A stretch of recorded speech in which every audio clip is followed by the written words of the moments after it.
berada di Pantai Liang.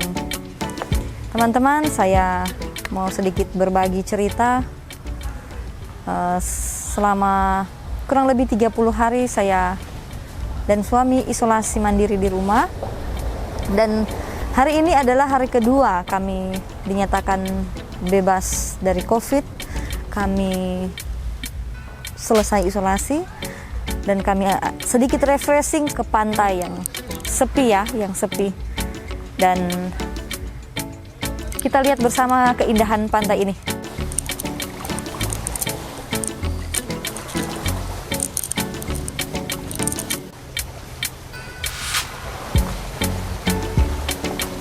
Sambil menikmati indahnya Pantai Liang. Kenapa saya memilih Pantai Liang? Karena Pantai Liang ini menurut saya sangat indah ya, sangat bagus. Baru sepi. Tidak di sebelah sana ada sih orang, cuman kita pergi di tempat yang paling ujung, paling hook. Orang di tempat paling hook supaya memang cuma orang dua. Sepi. Oke. Selain refreshing untuk menghilangkan kepenatan dan kebosanan, kita di vlog kali ini kita mau cerita sedikit bagaimana kita ada lewati selama 30 hari kita isolasi mandiri di rumah. Untuk teman-teman yang saat ini terpapar COVID atau juga yang belum kena COVID, lebih baik berhati-hati, jaga kesehatan, jaga imun, rajin olahraga, dan hindari kerumunan supaya tidak mengalami sakit seperti apa yang pernah saya rasakan. Awal saya kena COVID itu tanggal 28 hari Minggu, tanggal 28 ya Juni. Saya demam, saya menggigil.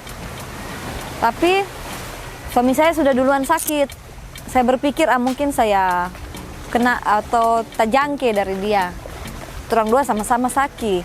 Akhirnya orang inisiatif sendiri memutuskan untuk PCR. Soalnya kalau mau swab antigen kan nanti misalnya hasilnya keluar reaktif, orang mesti PCR lagi. Daripada bolak-balik mending satu kali cucu. Karena kita terus terang trauma sekali dia cucu di hidung. Akhirnya hari Senin jam 11 siang orang PCR. Di situ pas pulang orang so pasrah mana-mana jo, kalau memang mau hasilnya bagaimana positif orang terima, karena memang orang mengalami gejala-gejalanya orang so rasakan, so flu, demam, batuk, baru badan lemah. Lalu kenapa kami berpikir kami sudah terpapar, karena ada beberapa teman yang juga sering ke rumah, mereka juga sudah positif. Nah, karena mereka menelepon dan memberitahu mereka positif, jadi kami berpikir pasti kami juga sudah kena. Sudah, akhirnya jam 5:30 sore kami kembali ke Siloam untuk mengambil hasilnya, dan hasilnya ternyata positif. Dan kami berdua tidak kaget lagi, karena memang kami rasa gejalanya kayak aduh orang so kena COVID ini. Cuma tetap dalam hati perasaan tetap tenang, karena hanya dengan ketenangan, jangan cemas, orang bisa lalui itu dengan baik. Kan orang percaya juga pasti orang mau sembuh. Kita nyandak sesak nafas dan waktu itu orang sebenarnya mau minta untuk nginap, untuk dirawat inap di Siloam. Karena setelah terima surat bahwa kami ini terpapar COVID, mereka kasih suratnya begitu aja, tidak memberitahu bahwa harus minum obat ini atau harus bagaimana. Mereka bilang isolasi mandiri saja di rumah, begitu. Tapi suami saya sebenarnya dia maunya kami rawat inap. Karena apa? Karena kami berdua kan sama-sama sakit. Lalu kami berdua di rumah itu cuma kami berdua, nggak ada orang lain. Orang pikir bagaimana nanti orang pemakan, bagaimana urus orang, bagaimana karena sama-sama sakit kan pasti dua-duanya lemah. Sudah urus-mengurus, akhirnya kami tidak bisa untuk rawat inap.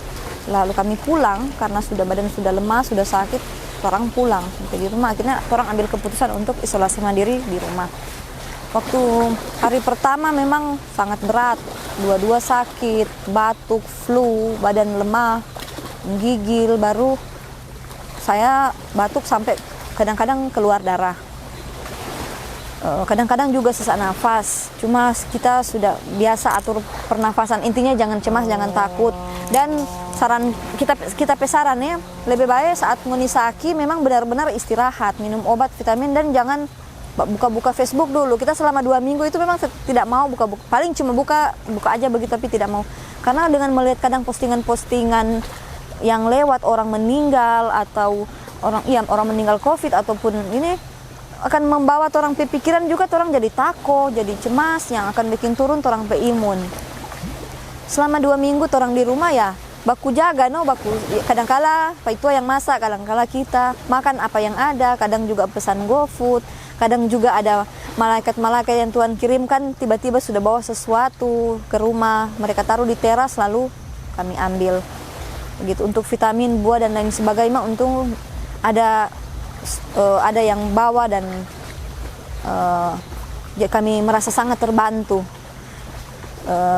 Meskipun kami sakit, orang dua cuma di rumah, tapi percaya pasti ada ada pertolongan Tuhan yang orangnya tidak tahu, yang orang tidak sangka datang dari mana. Akhirnya juga pas hari keempat ada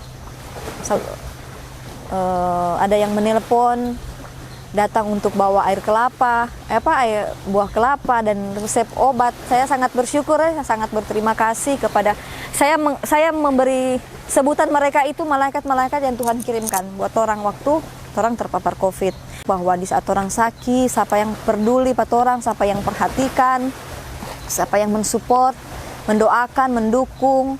Terima kasih juga buat teman-teman di Makassar yang sudah selalu mendoakan, selalu menanyakan kabar, selalu support, bahkan video call. Dan pokoknya semua orang yang tidak bisa saya sebutkan satu persatu yang sudah selalu menolong, membantu, mendoakan orang dua. Apalagi waktu orang dua ada sakit itu, cuaca di Ambon hujan terus, jadi paling susah untuk mendapatkan sinar matahari. Malahan waktu hari ke Minggu, Senin, Selasa, kita rasa agak enakan sedikit, kita mandi. Nah, pas kita mandi itu, waktu Seninnya kita mandi air panas, Selasa kita rasa kayak sudah agak sehat, padahal masih sakit sih, cuma berusaha kasih sehat diri. Coba kita mau mandi, kalau mau tes dan kita masih menggigil atau nyanda. Kita mandi air dingin, setelah itu kita langsung alergi seluruh badan, tangan dan kaki, wajah tak terkecuali gatal-gatal, bengkak-bengkak, merah-merah. Kayaknya enggak tahu kita alergi obat kah, alergi vitamin kah, alergi dingin, saya tidak tahu. Dan untung juga ada pertolongan Tuhan mengirimkan lewat malaikat-malaikat yang Dia utus untuk kirimkan resep obat, ditaruh di teras. Kami minta tolong orang untuk belikan, lalu saya minum 3 hari atau 4 hari kemudian sembuh. Sudah setelah orang solewati 14 hari, hari ke-15, 16, hari ke-17, kami sudah daftar hari ke-15, tapi hari ke-17 itu kami baru dapat giliran untuk tes PCR kedua. Tes PCR kedua itu hasilnya masih positif, tapi CT-nya sudah 35 sampai 36. Harusnya sih kami sudah tidak menularkan, cuma kami masih patuhi protokol kesehatan untuk tetap jaga kesehatan, untuk tetap menghindari kerumunan, dan belum bisa keluar rumah, jadi masih di dalam rumah saja. Istirahat di rumah, olahraga, kasih naik imun istilahnya. Kasih naik imun dan tetap percaya, yakin dan percaya Tuhan pasti sembuhkan. Harus orang mesti punya keyakinan, jangan takut, jangan cemas, enjoy saja. Asal orang dari awalnya orang percaya orang ini mau sembuh, dan orang mesti berusaha, orang mesti mendekatkan diri pada Tuhan, orang mesti minta kesembuhan, orang mesti banyak refleksi diri. Dan kita sangat-sangat bersyukur 2 minggu yang diberikan Tuhan untuk saat orang sakit banyak sekali hal. mengenai kesabaran. Orang juga istirahat, mungkin orang sudah terlalu capek, sudah terlalu sibuk tiap hari dari pagi sampai mau pagi ulang, kadang-kadang tidak tidur, terlalu sibuk dengan aktivitas pekerjaan yang membuat mungkin waktu itu imun tubuh memang waktu itu kurang tidur. Imun tubuh lemah. Jadi cepat sekali penyakit datang. Jadi sekarang juga menjadi banyak pelajaran for orang supaya lebih jaga kesehatan, lebih waktu istirahat untuk tidur itu sangat penting ya teman-teman. Jangan tidur lat, mesti kalau ada matahari kita langsung balompa, langsung bajumur. Paling sekarang kalau dulu waktu mau lihat matahari orang bersembunyi, sekarang kalau lihat matahari langsung lari bacakar cari matahari dan bajemur sampai basuar. Apa ya kita mau bilang di sini for teman-teman yang mungkin mengalami hal yang sama, jangan takut. Kalau ada saudara, tamang, tetangga atau siapa saja yang ada alami ini, tolong jangan dijauhi. Memang jaga jarak iya, tapi jangan mengucilkan mereka, jangan jadikan bahan gosip yang membuat mereka kayak merasa malu atau tidak percaya diri lagi untuk keluar rumah karena orang-orang menjauhi mereka. Jangan seperti itu, karena ini penyakit orang yang tidak minta, orang yang tidak berharap. Meskipun melihat orang so badiang di rumah, so pakai masker, so jaga. Tapi kalau memang so DP waktu mau datang ini sakit, orang tidak bisa menolak, tidak bisa menghindar. Saya saja di rumah terus, cuma karena suami kan dia kerja keluar baru sering ketemu orang. Karena orang dua di rumah, kita terjangkit dari dia. Tapi mau dibilang apa, tetap orang mesti, intinya meskipun orang so alami sakit, jangan pernah lupa untuk tetap bersyukur. Bukan berarti sakit orang mau lupa bersyukur. Orang bersyukur, kita bersyukur karena waktu kita alami ini kita tidak sesak nafas yang tidak mampu kita atasi. Karena sebelumnya kita juga sudah biasa solati kita pernafasan, saat kita asam lambung pasti kita sesak nafas dan kita biasa lakukan itu atur pernafasan. Jadi tidak, intinya jangan cemas, jangan takut, jangan gelisah, dan selalu positive thinking, happy. Kalau orang semua sama-sama berpikir untuk selalu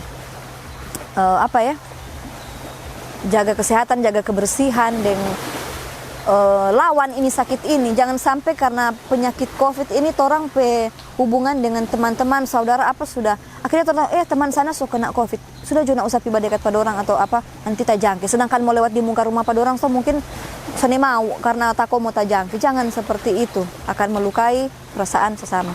Tapi orang beruntung meskipun orang tidak alami ini, banyak topangan, dukungan, doa-doa dari teman-teman, meskipun cuma lewat Facebook, lewat WhatsApp, lewat telepon.